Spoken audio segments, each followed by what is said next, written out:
Well, that's an interesting point. So because looking at the portfolio of restaurants and hotels that you've worked with, they've been really varied in terms of the chefs that you've worked with, their backgrounds, the inspiration, the stories, the kind of narratives that a lot of these spaces have. Yeah.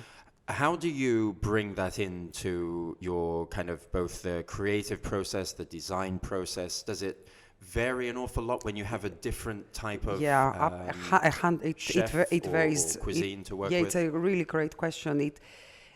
There's two things which are important. Three things actually. Firstly, we are so highly specialized in the design of food and beverage spaces that it's only logical that you would work across a completely different range of clients within that, because it's such a specific sector. And we don't do anything beyond that sector, that we end up working with anybody from a really casual fast food type of high street chain all the way to Michelin-starred restaurants. And that's the beauty of it as well, that you get to work across all these different areas and categories. The second thing is we don't have a studio style or signature way of doing things. I noticed that with your design, it's very eclectic. The types of projects you've worked on. And I'm glad you noticed, because it's actually what we want to bring out there as an output. We want the output to be always different and always unique to the project and always bespoke to the client and the project and the context. So we'll never repeat things across. It makes it harder for us, but I think it makes for a better project in the end for both us and our clients. So the way we approach things is similar, and the way we think about them is quite similar, and our process is quite similar. But imagine as a chef, you're a great chef, you can appreciate that. The final recipe is completely different. You know, you might start with similar ingredients, but you always cook them in a completely different way, if you were to use a cooking analogy. So we always start with a very immersive research process, which is quite differentiated from other design agencies, and it probably takes 5 times longer than other design agencies. So we never just look at things on paper or online. We actually spend days on end visiting places and locations. And I think there is nothing like real hands-on, going into a real space, tasting, smelling, touching, feeling what somebody does, whether a chef or a mixologist or whatever. You can't really experience that over a picture, over a piece of paper that describes it. You really have to go somewhere and feel the ambience and the atmosphere and then really experience that. And also, a specialist in food and beverage, that kind of enriches our understanding. And I think it works synergetically on other projects. So the minute we start a new project, we've got all this kind of backlog library of things we've seen on previous projects that we can cross-contaminate a new project with. And we might say to somebody, like a client, oh, have you seen this? We went to Peru and we saw that might be interesting for you. Yeah. And it's a very collaborative and research-based approach to design, which I think makes for a richer projects in the end. And some of the earliest work I remember was you had worked with, or that I am aware of, is the work that you've done with Itsu. Yes, that was my first project. Oh, was it? Yes. So what was because you had done the branding as well with them? I did pretty much everything for it for a continuous 5 years run, and since then kind of on and off ever since then. So that's an amazing first kind of project. Like what a cannot great complain. Project to amazing work project on. And amazing also. There's no great project without a great client and a great team. Sure. Not my team. I'm talking the client's team. So I approached Julian Metcalf with a handwritten letter to tell him how much I admire what he does, because I think he's really a visionary and what I call a salmon, somebody who always swims upstream when everybody else swims downstream. Oh, that's why your newsletter is called the exactly. Salmon. Got it. And I call these people the salmons because they always think differently. And although he operates in very commercial, kind of spaces, he effectively started with Pret, which is, a sandwich shop. He would always approach things completely different to everybody else. And I wrote this handwritten letter to congratulate him. And literally a couple of days later, it's a classic anecdote. I've said that to so many people now.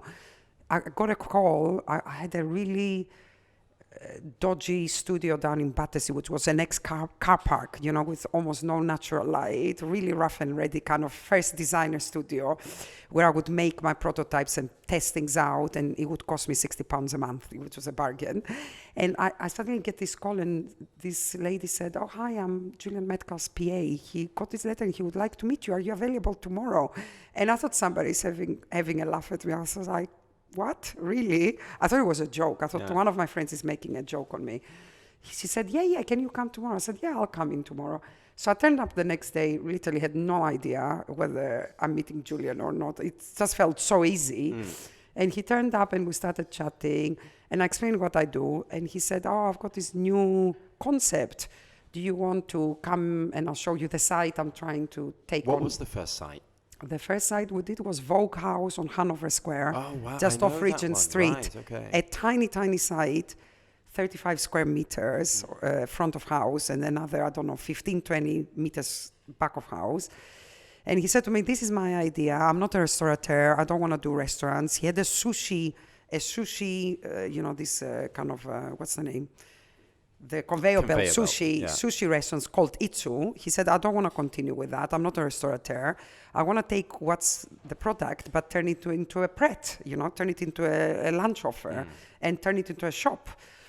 And I was like, "Okay." He said, "Do you want to come on board and help me do it?" I said, "I've never designed anything like that. I'm a trained product designer. I can design products.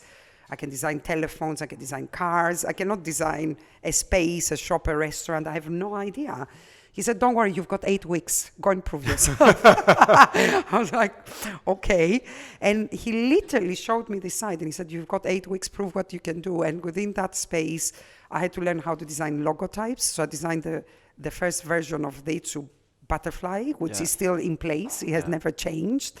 I designed all the packaging. I designed the uniforms. I designed the space. I designed the front, the shop front.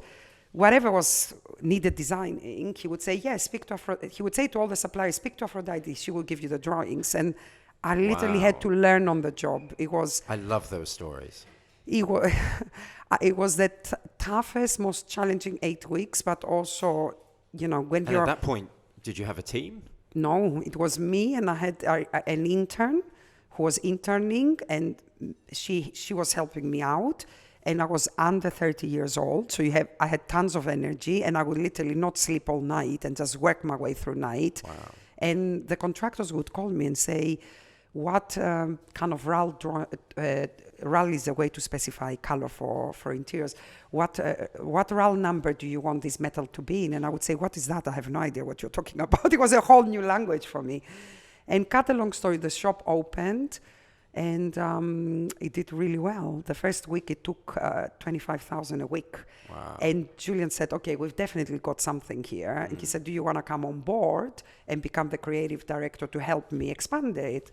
And that's the genius of this guy. He trusts himself and he trusts his team. And that's why his restaurant empires have become so successful. He's very good at giving chances to young people and trusting them, but also trusting his own intuition and collaborating with somebody who's inexperienced. So I said, "Yeah, I would love to." It was the most amazing opportunity. Spent 5 years solidly, took Itsu from 0 sites to 30 in 5 years. And then in around 2008, I said to him, I love what we do here, but I can't spend the rest of my life just purely working on Itsu. I have to do other stuff. Yeah. So I set up an internal team for Itsu who was able to take on the day-to-day. Yeah. And now I just go in to help